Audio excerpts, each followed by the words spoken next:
Welcome to Week 9, Introduction to Psychology 1. We're going to look at the second part of memory, and this might be the part that you're most familiar with, really. And yet it might be a bit useful for you in this particular chapter. We're going to look at what is the concept of remembering. How do we measure remembering? We're also going to be looking at some of the features that affect our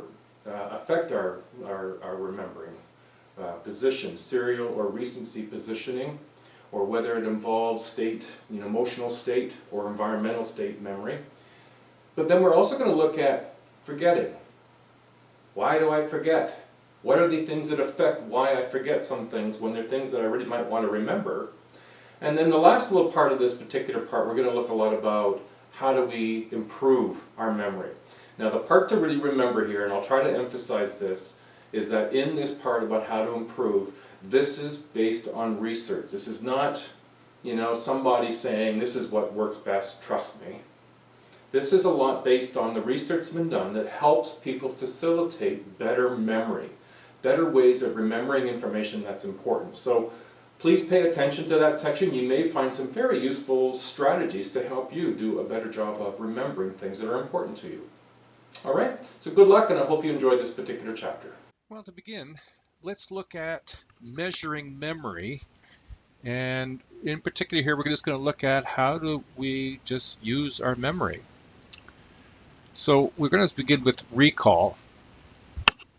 Now recall requires that we can retrieve information from our memory without the benefit of any kind of cue. Now what I mean by a cue is a prompt.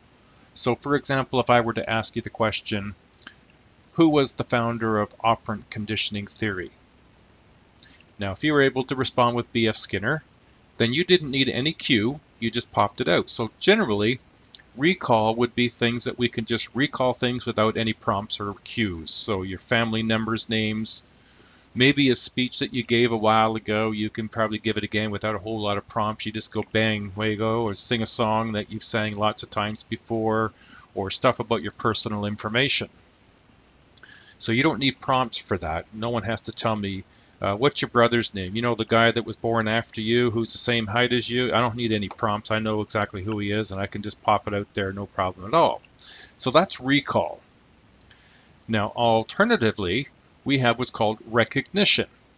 And recognition would be something that requires us to have some sort of previous information or having had an encounter with it before, and we need a prompt sometimes. So for example, if I asked you a question like, B.F. Skinner was the founder of operant condition theory, true or false? Well, now I've given you information, you'd recognize, oh yes, he is, and you'd go true. Now sometimes I might use a retrieval cue, giving hints about the information that's required. So for example, that question might be, the founder of operant conditioning was B.F., and leave you with a blank to fill in the rest. Now the BF may have been a cue for you to put in Skinner. Now when we use recognition, sometimes we use different strategies, and I'll go into more strategies later on. And one example of a recognition strategy would be using a mnemonic. And again, I'll go into this later on.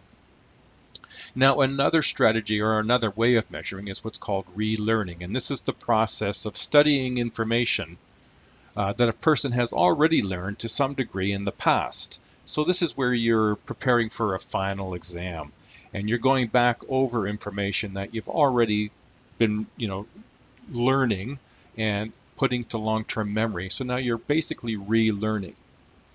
And then retention is expressed as the percentage of time spent saved when material is relearned. So the more you have held on to stuff that you're relearning is what you've retained, or your retention rate. Okay, now let's look at the nature of remembering.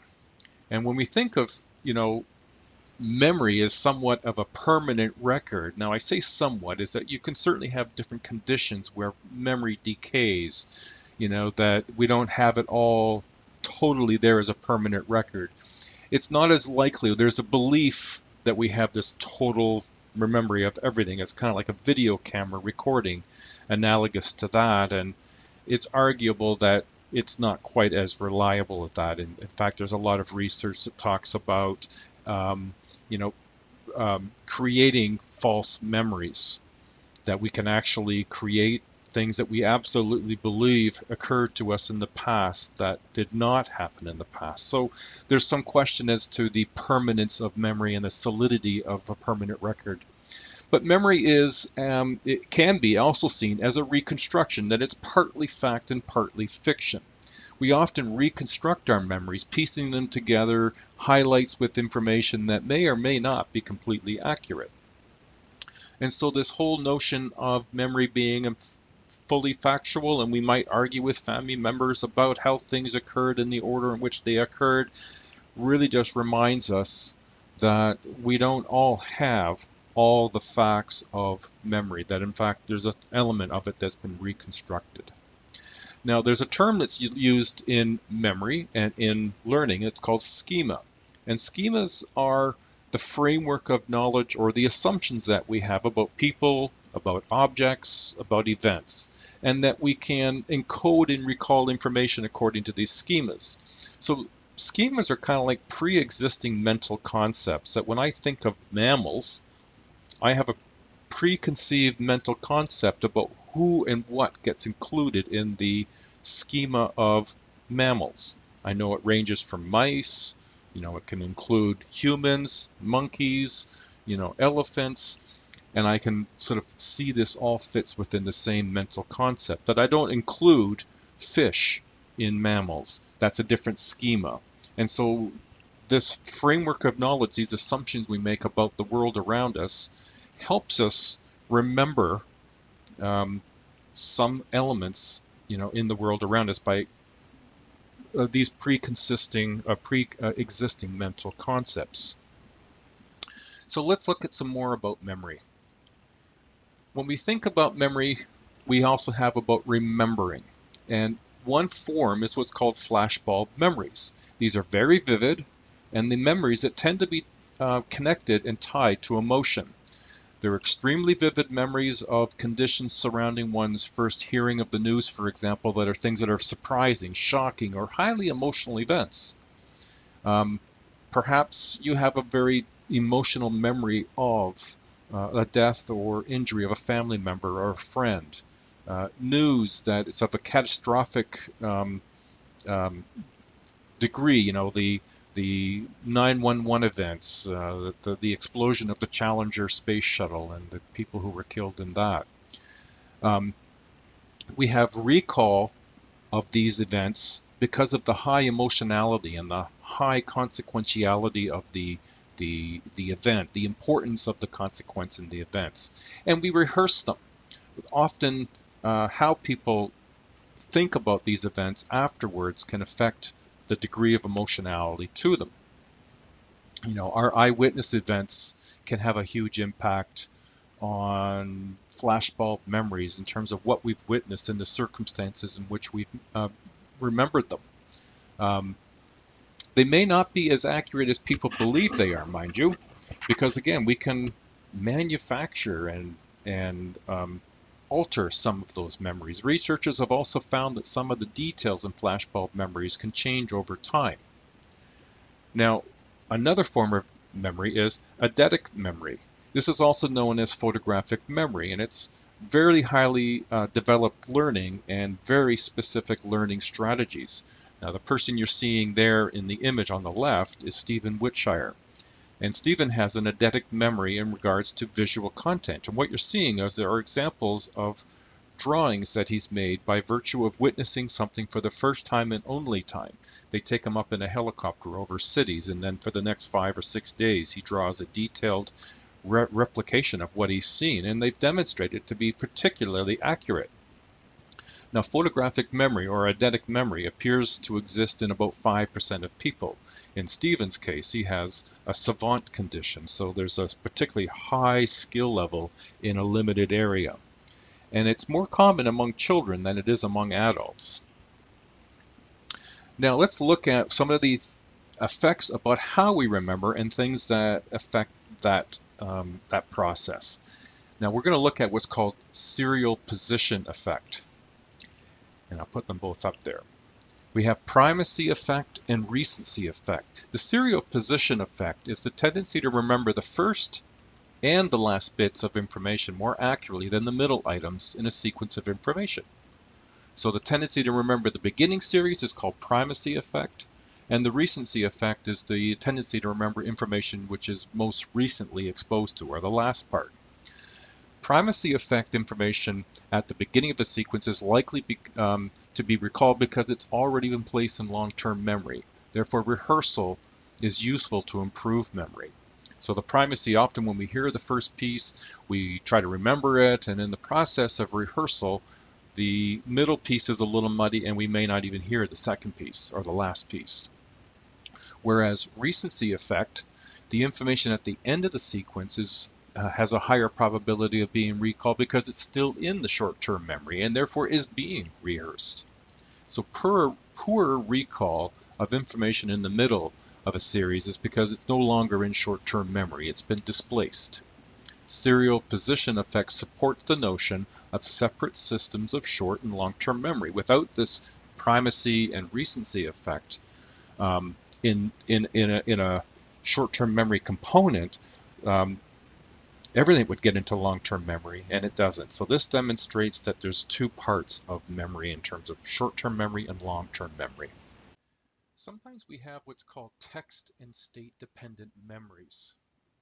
And what's important here to recognize is that sometimes the context-dependent memory is information that's easier to recall when a person is in the same environmental context that they were in when they were learning it.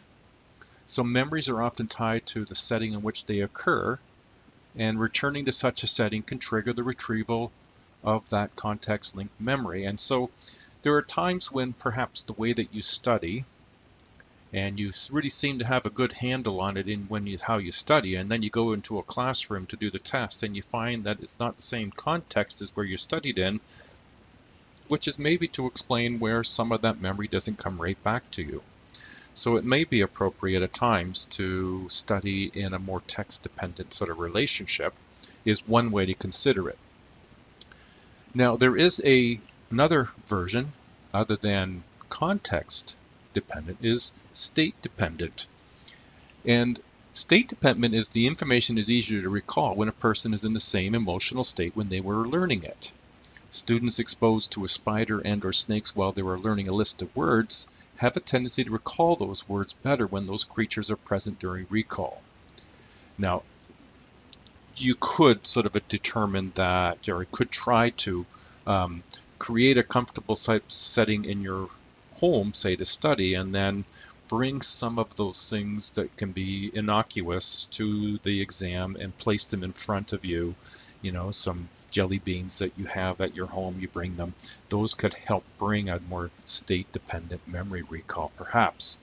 Depressed adults recall more negative life experiences. It's because that state of depression brings about a lot of thoughts about negativity, so they have a tendency to remember more negative life experiences. They're more likely to recall parents as unloving or as rejecting. Depression can, in fact, impair memories. Younger depressed patients often experience are more impaired as they become older in terms of their remembering of negative things, and negative recall tendency reverses itself when depression lifts. Now, we've talked so far about things about remembering, but of course, we do forget things. So what are the reasons that we might be forgetting some things?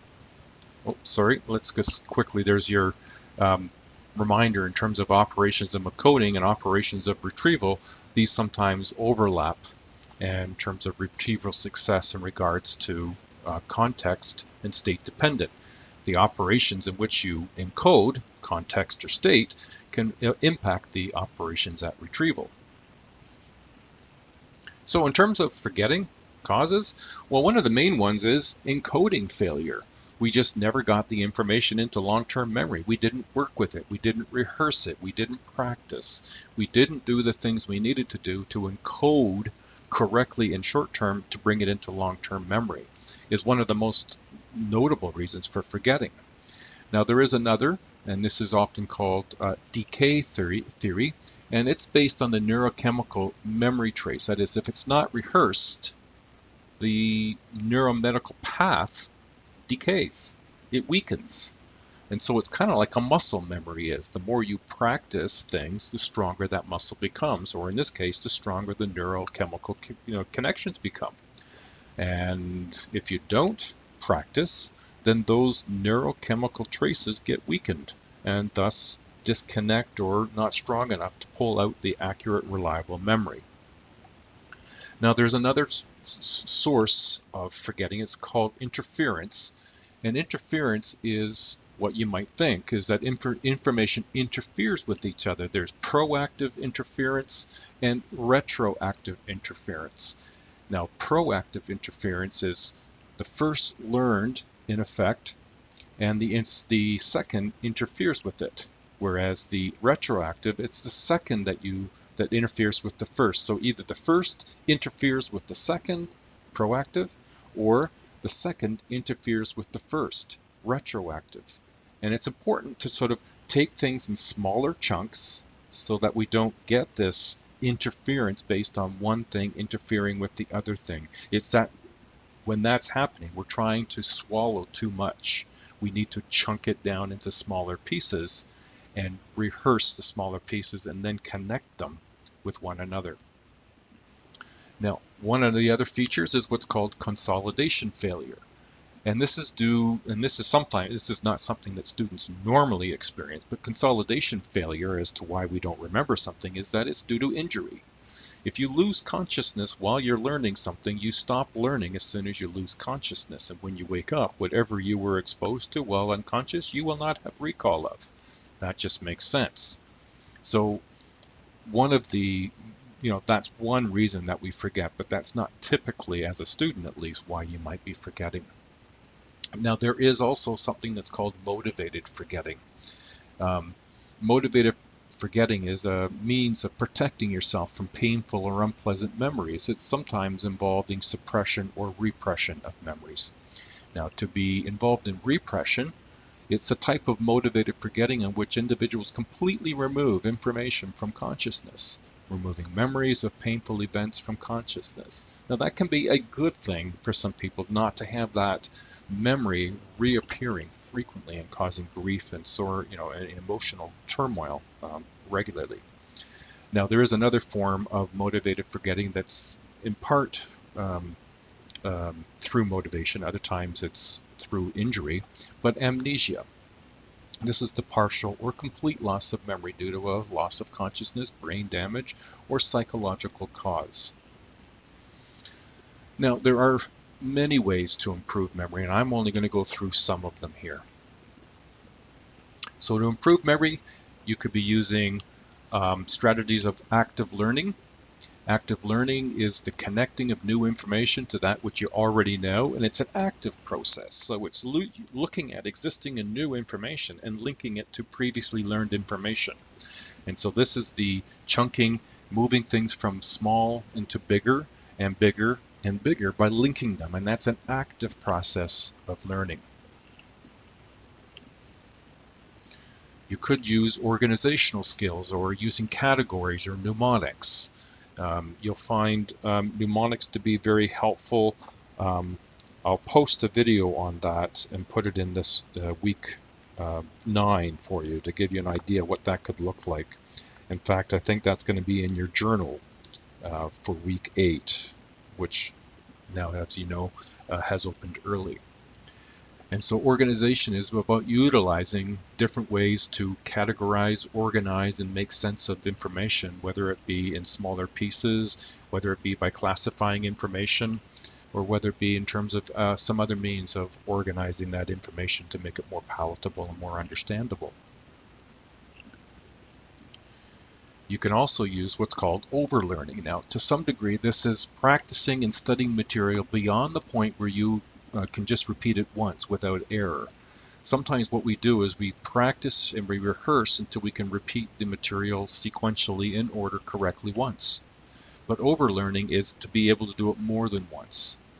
People remember material better and longer if they overlearn it.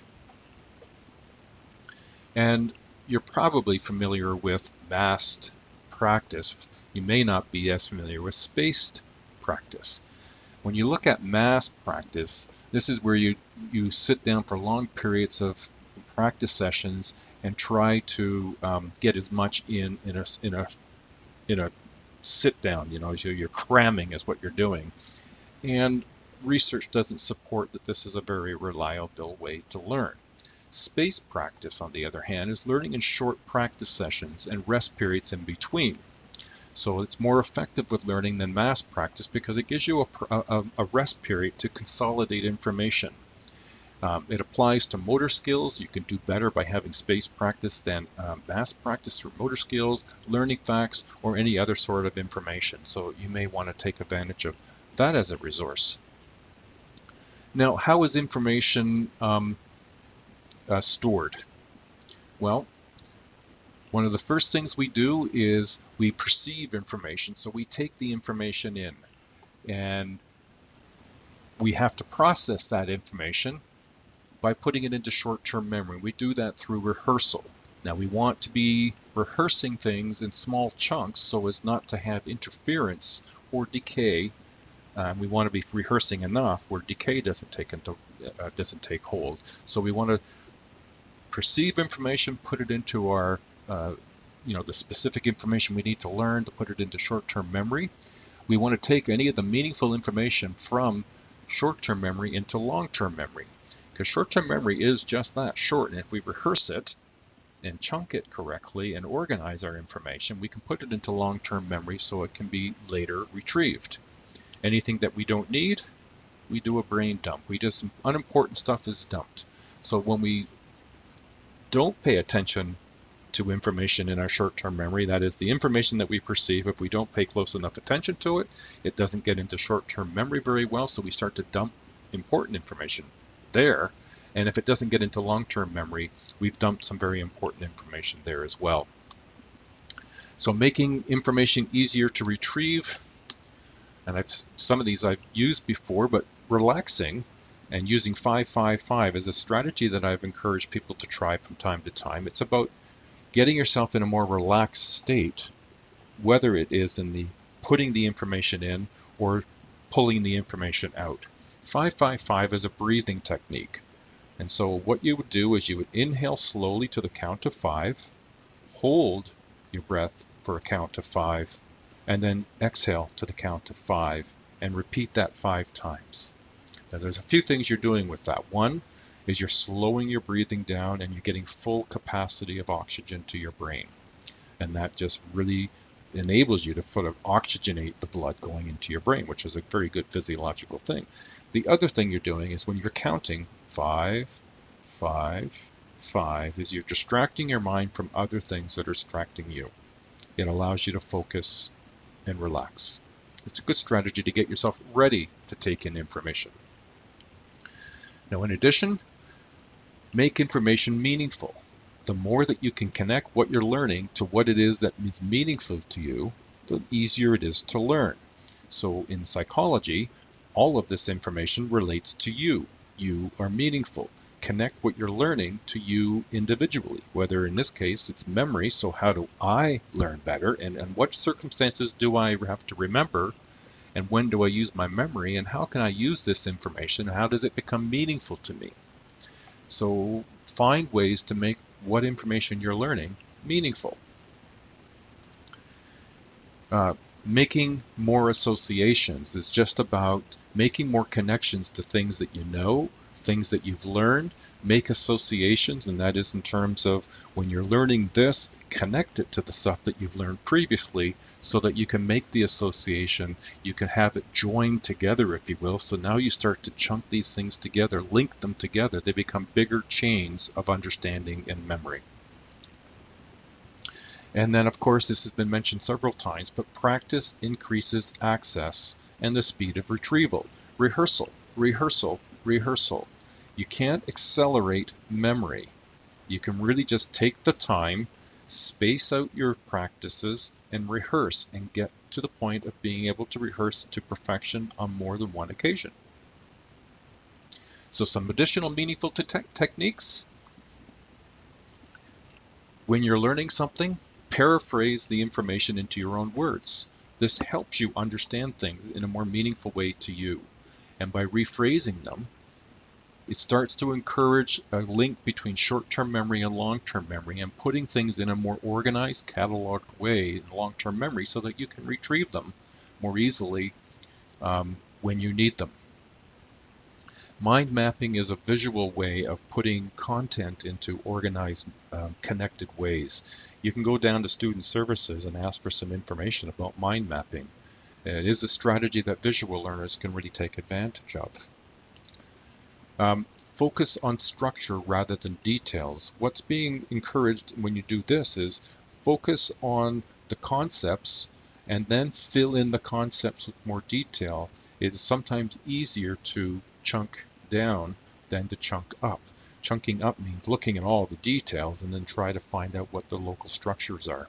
Now, for some people, that's the preferred way and the way that gets the information to them best. You need to know what works best for you to make information meaningful.